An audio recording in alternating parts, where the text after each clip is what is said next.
لیے کمیٹی کے حضرات سے یہ گزارش میں کر دیتا ہوں، کیونکہ آج سے پہلے تو میں نے صرف مسئلہ بتلایا، لیکن آج میں اس کو مشروط کر دیتا ہوں کہ آئندہ اگر آپ حضرات نے اس طرح کا مخلوط اجتماع کیا تو میں یہاں شریک ہونے سے قاصر، میں شرکت ہرگز نہیں کروں گا۔ یہ بتائیں گے تو آپ تمام حضرات کو، پورے مجمع کو گواہ بنا کے یہ بات میں کہتا ہوں۔ اور ہر سال کوئی ایسا سال نہیں گزرا ہے جس میں نے یہ اعلان نہ کیا ہو کہ خواتین کا یہاں بلانا اور ان کا نظم کرنا یہ حرام اور ناجائز ہے۔ ایگزیکٹلی، بالکل صحیح۔ اور تیوس ہے، بے غیرت ہے وہ مرد جن کی بیویاں، جن کی بیٹیاں، جن کی بہنیں بغیر پردے کے اس طرح سے اجلاس عام میں آ کر مردوں کے ساتھ غلط ملت ہو جاتی۔ شریعت ہرگز اس بے حیائی کی اجازت نہیں دیتی۔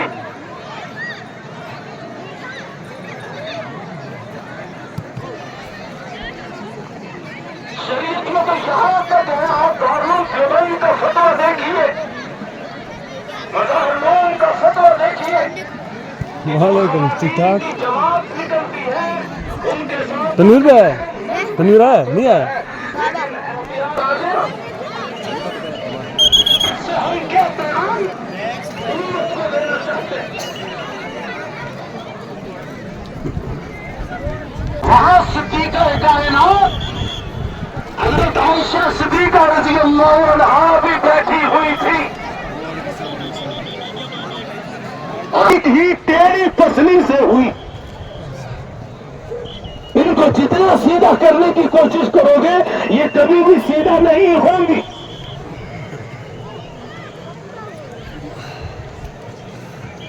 بتاؤ صدیق اور صدیقیت کا رشتہ کیا ہے؟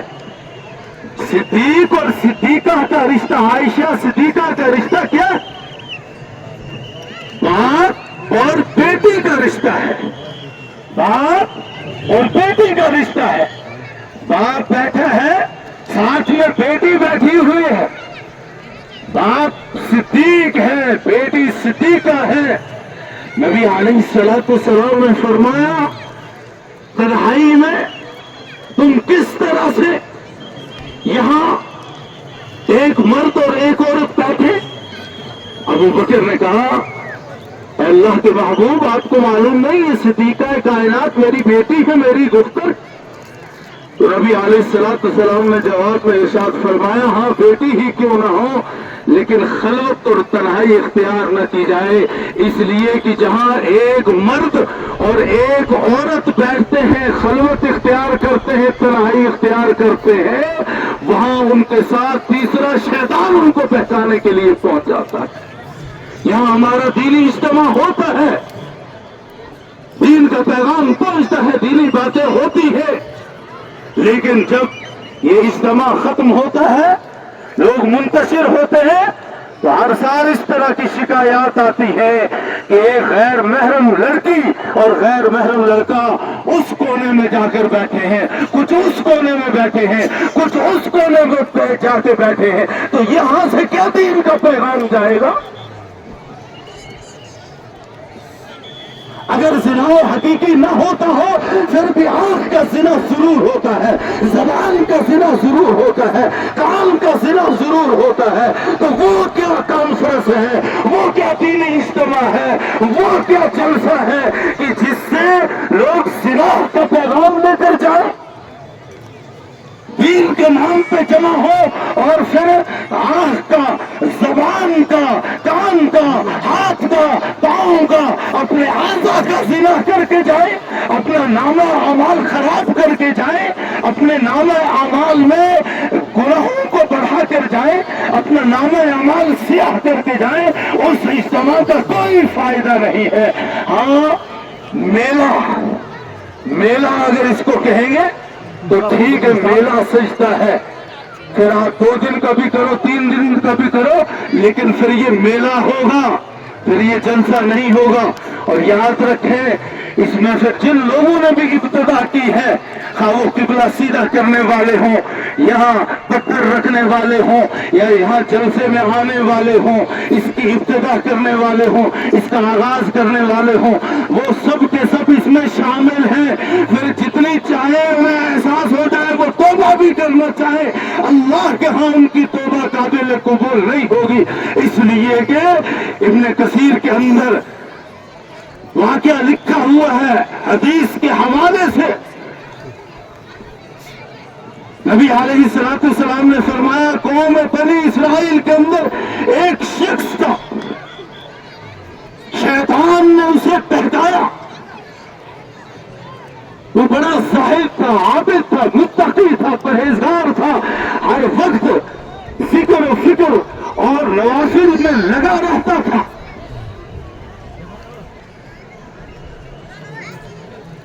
اسے آ کر کہا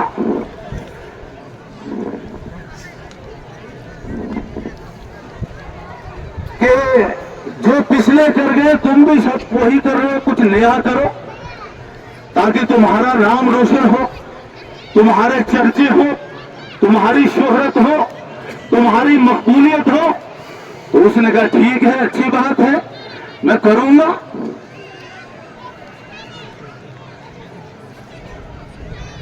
اس نے کچھ نئے کام ایجاد کر دیے, لوگوں کو ان کے اوپر آمادہ کیا, ابھارا.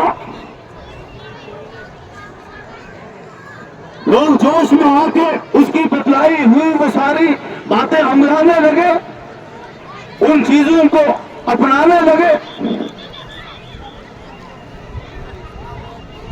کچھ عرصے کے بعد اسے احساس ہوا کہ میں جو بھی کر رہا ہوں یہ شریعت کے خلاف ہے, یہ دین کے خلاف ہے. اسے احساس ہوا تو وہ تنہائی میں بیٹھ گیا اور توبہ کرنے لگا, اللہ سے معافی مانگنے لگا. وہاں سے ایک صدا آئی اللہ رب العزت کی جانب سے, اے بندے اگر تو نے تنہا یہ اعمال افعال انجام دیے ہوتے تو میں تیری توبہ قبول کر لیتا, میں تجھے معاف کر دیتا. لیکن تو نے ہزاروں کی تعداد میں لوگوں کو ان اعمال و افعال کے اندر ملوث کر دیا ہے. کتنے لوگ اب ان چیزوں کے اندر مبتلا ہو چکے ہیں, اب وہ چھوڑنے والے نہیں ہیں, اور کتنے ان گندے کاموں کو کرتے کرتے اس دنیا کو چھوڑ کر چلے گئے ہیں. تو اکیلا اگر ہوتا, تمہیں تنہا اس طرح کے کام کیے ہوتے, کوئی اور اس میں ملوث و مبتلا نہ ہوتا تو میں تجھے معاف کر لیتا, تیری توبہ قبول کر لیتا.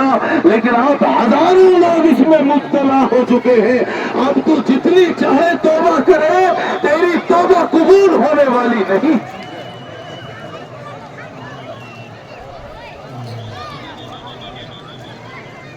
اس لیے اس طرح کے مخلوط اجتماع میں کہیں ایسا نہ ہو کہ یہ ہمارے لیے ہماری آخرت اور عاقبت کے خراب ہونے کا ذریعہ بن جائے. لہذا ایک بات میں ہمیشہ شروع سے کہتا آیا ہوں, جب سے خواتین کا آنا ہوا کہ خواتین کو ہرگز دعوت نہ دی جائے. اگر آپ کو رکھنا ہی ہے تو پھر خواتین کے لیے آگے پیچھے رکھ لو, ورنہ خواتین کے لیے بہتر تو یہی ہے کہ ایک محلے سے دوسرے محلے کے اندر وہ تعلیم سننے کے لیے بھی نہیں جا سکتے.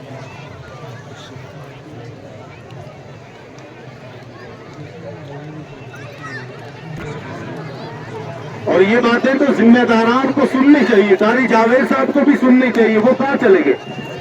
ہاں اوپر چلے گئے نا, جب ایسا موقع آتا ہے یہ جو ذمہ لوگ ہوتے ہیں یہ کھسک جاتے ہیں. خواتین کے لیے شرم درست نہیں ہے, فقہ کی کتابوں کے اندر موجود ہے.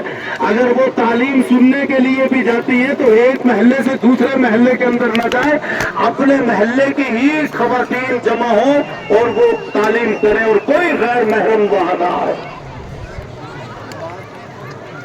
پھر یہ اجازت کہاں ہوگی کہ پورے علاقے بستیوں کو چھوڑ کے خواتین جمع ہو جائیں, مخلوق بھی جمع ہو. اور پھر اگر آپ لوگ میری بات پہ یقین نہ کریں تو آج آپ خود اس کا مشاہدہ کر لینا.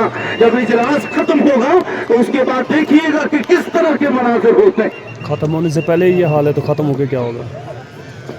اس لیے کمیٹی کے حضرات سے یہ گزارش میں کر دیتا ہوں, کیونکہ آج سے پہلے تو میں نے صرف مسئلہ بتلایا, لیکن آج میں اس کو مشروط کر دیتا ہوں کہ آئندہ اگر آپ حضرات نے اس طرح کا مخلوط اجتماع کیا تو میں یہاں شریک ہونے سے قاصر, میں شرکت ہرگز نہیں کروں گا. یہ بتائیں گے تو آپ تمام حضرات کو, پورے مجمع کو گواہ بنا کے یہ بات میں کہتا ہوں.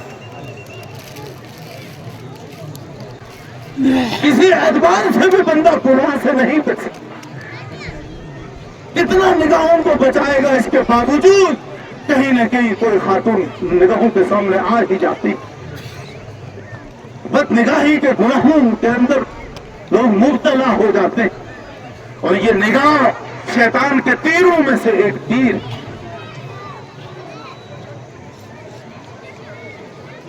بہرحال میں موضوع پہ جو بات کر رہا تھا